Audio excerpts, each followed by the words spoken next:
It's Ibrease, and you're now watching 2SEATER Radio.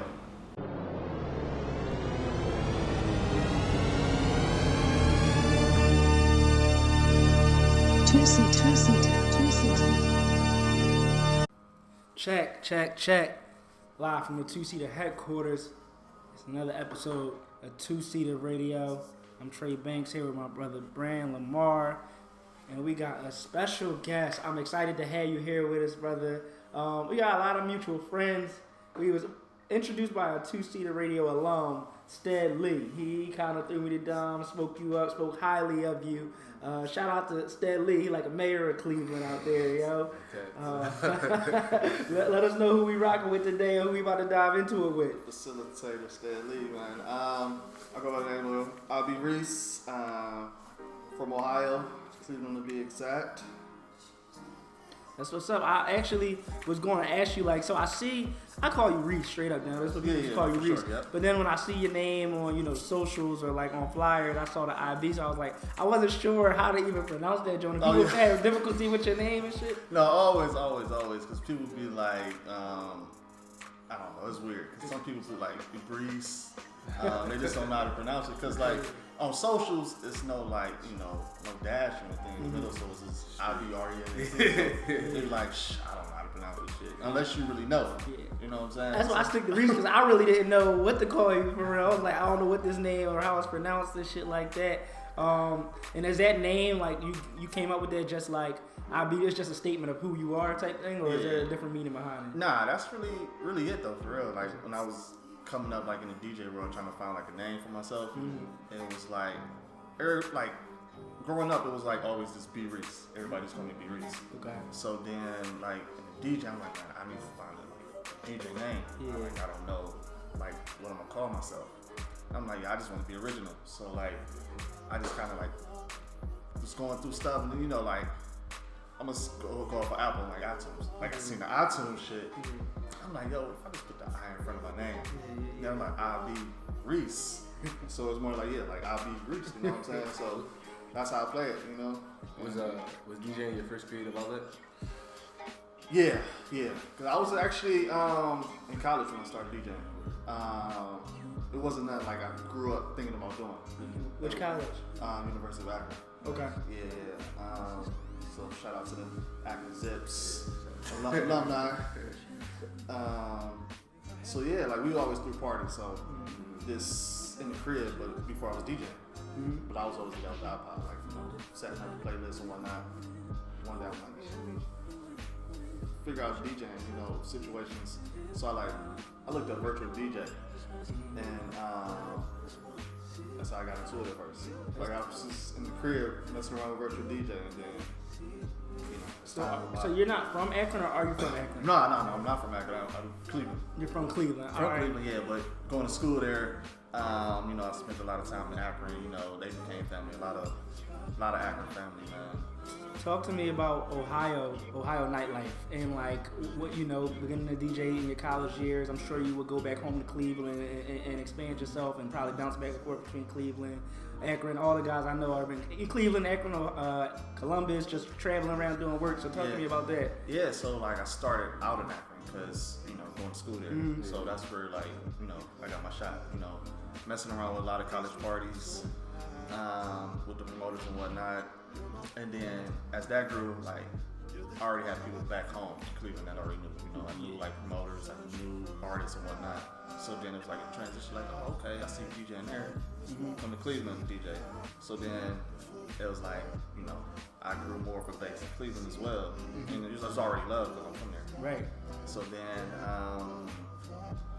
after college, I moved to Columbus. Okay, so you did go end up in Columbus. Yeah. All around. Yeah, so it's more of Ohio thing. That's why I rep Ohio a lot because I've been Cleveland, Akron, and then Columbus. Right. You know what I'm saying? Was it planned to just attack the whole state? You just I'm just sitting around as DJ as many places as I can? Nah, it wasn't. That wasn't the plan. It just played out like that. Because I have my degree in engineering, so I graduated. So I went to Columbus for like a whole job. You know, like I had a gig there, so that's what happened. It was never the plan to move to Columbus. Now I know you started doing stuff with like my homies. Shout out to the homies at Animal House, Jordy Ross, another 2SEATER alum. Yes, did you link up with them while you were in Columbus? Because I've seen you on some bills in the past with them. Yeah, for sure. So like, as my time in like Akron, before I actually moved to Columbus, I was traveling to Columbus to, you know, DJ a few gigs and whatnot. Okay. So then once I moved out there, I had like relationships established, you know, with promoters and whatnot. Yeah. So then like getting in with Jordy and them guys, you know. Chris Mars, yeah, shout like, out to the team. Yeah, definitely Chris Mars B though. Like that's the homie, like that's the bro. Like when I got out there, like we clicked, linked up. Yeah. So we would do like he had to join on Tuesdays. It was this party to go crazy in Columbus. What was it called? You know, it was crazy. For All Mankind. For All Mankind. Tuesdays in Columbus, that was the spot. Like, you know, that's so like. You was know, it a creative type scene or like a club type scene? More, it was like a lounge. Okay. It was like a lounge bar, but like on Tuesdays, that's when everybody would come out and kick it. Okay. You know what I'm saying? Yeah. Like that was the spot, man. You know, and Chris Mars, you know, he gave me the shot to like pull up with him. He hit me up. Yo, you want to spin with him? Mm-hmm. Boom. So that was more like a foot in the door in Columbus as well, because like that's different from the club scene. So you're touching a whole different market. Yeah. So it was cool to connect with a lot of creatives, a lot of people that don't really go to the club. So that was good, you know. How long you been in LA? So I've been in LA. What was that transition like from? So did you leave from Cleveland or Columbus? Nah, so Columbus. Okay. Yeah. So technically, I really haven't been in Cleveland since '07. As soon as I left, I just went to college, and then I mean I always go back home to visit, you know, family and all that. But like living back in Cleveland, I haven't lived there since like '07. Okay. So I moved to LA 2019 January. Yeah. So it was a hell of a transition, man.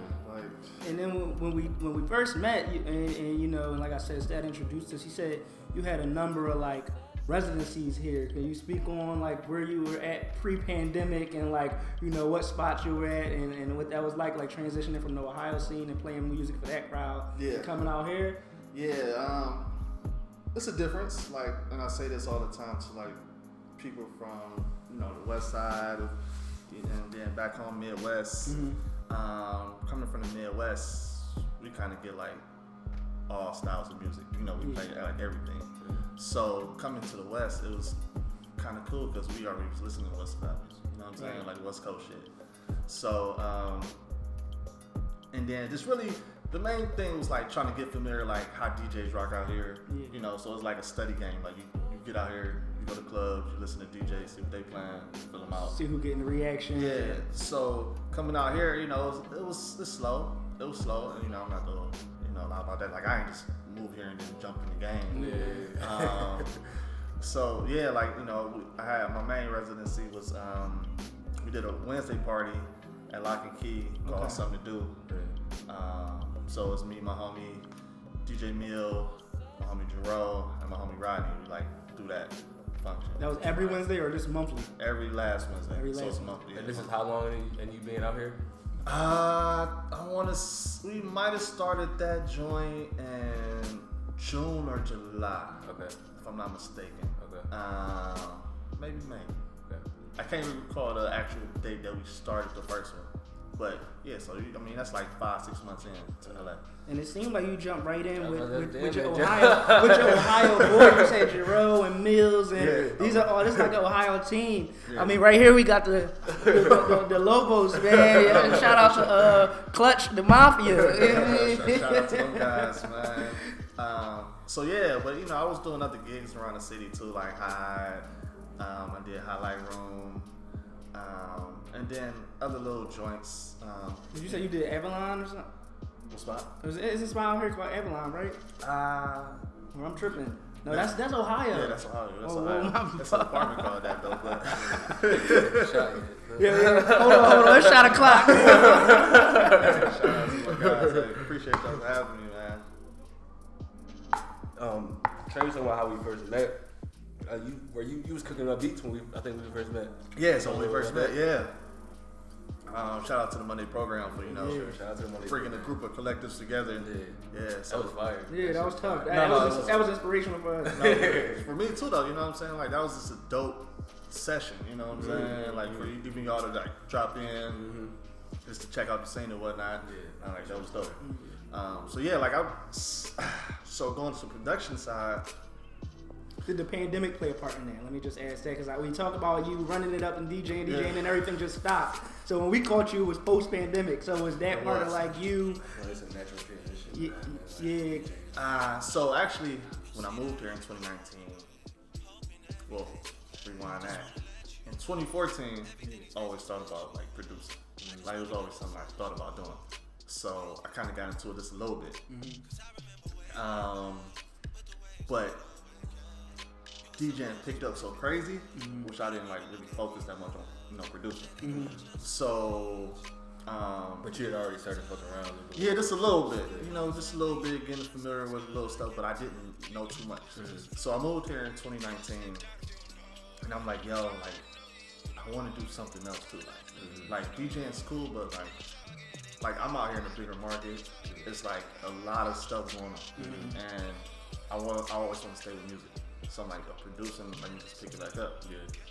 So I actually started doing some grooves, research, and I went to school for, like a year program called Iowa Music Academy. This is a great course.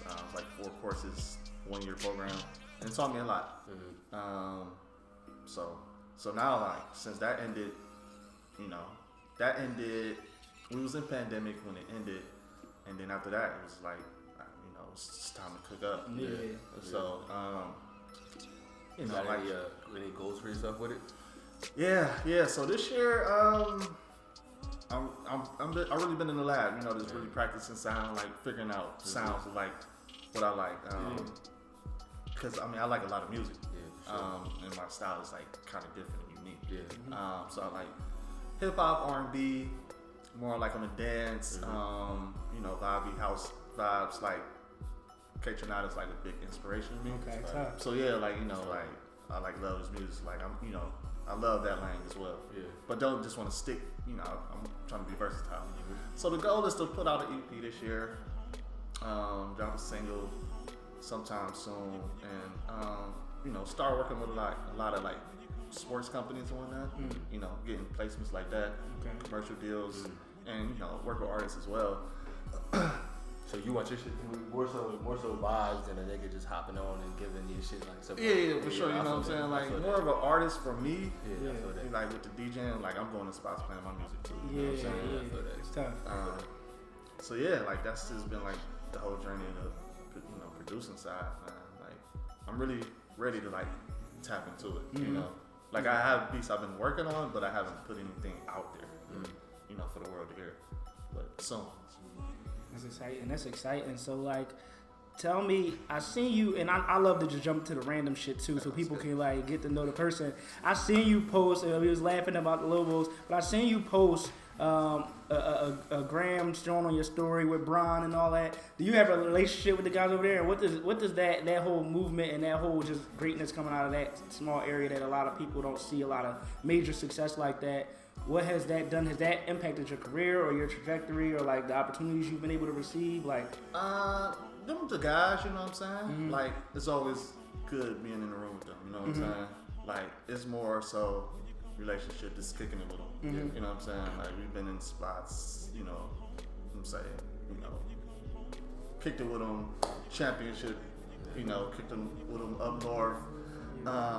So, every time I see them guys, it's always love. Right. Yeah, That's tough. And I just always ask because I just know so much of Ohio. You know what I mean? Like you went from Cleveland to Akron to LA, which is like just a similar travel path. Yeah. So I just wanted to know how much that was like, influencing you. But it's with that, it's crazy because like, before meeting all the guys, it was, a collective of people like that I always knew them before I, knew them. So, and then being in rooms is even better now because like we're actually all kicking it together. It's not just a face here in a room. It's like, yo, I know who you are. Talk to us, you know, and just kind of touch on. I see you posting stuff, working with like Dash Radio and stuff like that. Yeah. You want to kind of highlight what you have going on over there?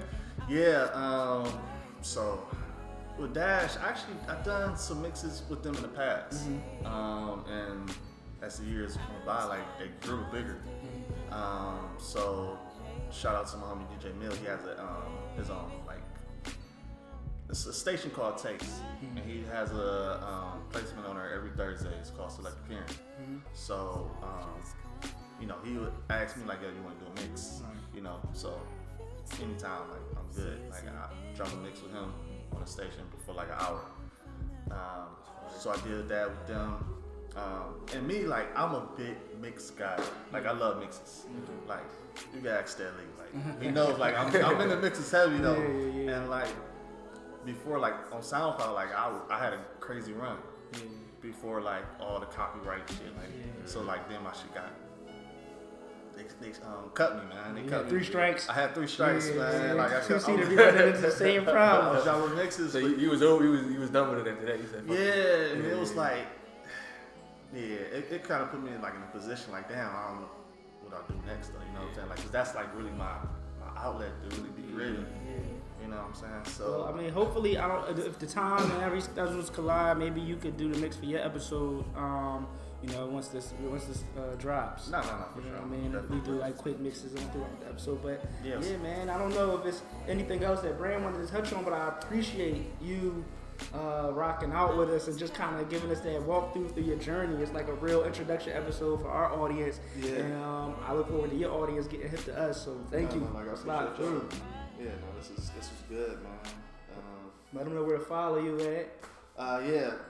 Twitter, IG, all socials, Ibrease. That's IBREASE.